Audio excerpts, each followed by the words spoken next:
அஸ்ஸலாமு அலைக்கும் வரஹ்மத்துல்லாஹி வபரகாத்துஹு. நபித்தோழர் அபீதர் ரலியல்லாஹு அன்ஹு அவர்கள் அறிவிக்கக்கூடிய இந்த ஹதீஸு சஹீஹ் முஸ்லிமில் பதிவு செய்யப்பட்டிருக்கு. ஒரு சமயம் நபி ஸல்லல்லாஹு அலைஹி வஸல்லம் அவர்களை நான் சந்திக்கிறதுக்காண்டி வந்தேன். நபி ஸல்லல்லாஹு அலைஹி வஸல்லம் தூங்கி கொண்டு இருந்தாங்க. அவங்க மேலே வெள்ளை ஆடை உடுத்தியிருந்த நிலையில் அவங்க தூங்கி கொண்டு இருந்தாங்க. சரின்னு சொல்லி போயிட்டேன்.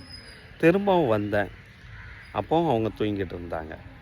கொஞ்சம் நேரம் கழித்து திரும்பவும் வந்தேன். அவங்க முழித்திருந்தவங்களோட பக்கத்தில் வந்து நான் உட்கார்ந்ததோட நபி ஸல்லல்லாஹு அலைஹி வஸல்லம் சொல்கிறாங்க, யார் லா இலாஹ இல்லல்லாஹ்ங்கிற அந்த கலிமாவை சொல்லி அதன் அடிப்படையிலே வாழ்ந்து மௌத்தாகக்கூடிய அந்த காலகட்டங்கள் வர, மௌத்தாகக்கூடிய அந்த நேரங்கள் வர, அந்த நிலையிலே இருந்து அவர் வஃபாத்தாகிவிட்டால், மரணமடைந்து விட்டால் அவர் சொர்க்கம் செல்வார் என்று நபி ஸல்லல்லாஹு அலைஹி வஸல்லம் அவங்க சொல்கிறாங்க.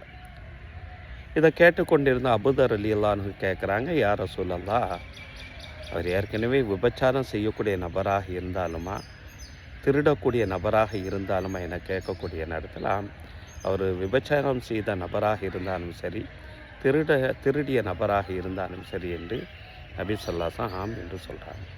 திரும்பவும் கேட்குறாங்க அந்த டவுட்டில், அவர் ஏற்கனவே விபச்சாரம் செஞ்சுருக்கிறாரு, திருடி இருக்கிறாரு, அப்படி இருந்து அவர் அந்த கலிமாவை சொல்லி அந்த நிலையிலே இருந்து வஃபாத்தாகிவிட்டால், மரணமடைந்து விட்டால் அவர் சொர்க்கம் செல்வாரா? இந்த திரும்பவும் அபூதர் கேட்குறாங்க ரெண்டாவது தடவையாக. திரும்பவும் ரசூலுல்லாஹ் அதே பதிலை சொல்கிறாங்க, அவர் அந்த நிலையில் இருந்து கலிமா சொல்லி அந்த நிலையிலே வஃபாத்தாகிவிட்டார் என்று சொன்னால் அவர் சொர்க்கம் செல்வார். திரும்பவும் அபூதர் அதே கேள்வியை கேட்குறாங்க, அவர் விபச்சாரம் செய்யாத நபராக இருந்தாலுமா, திருடிய நபராக இருந்தாலுமா?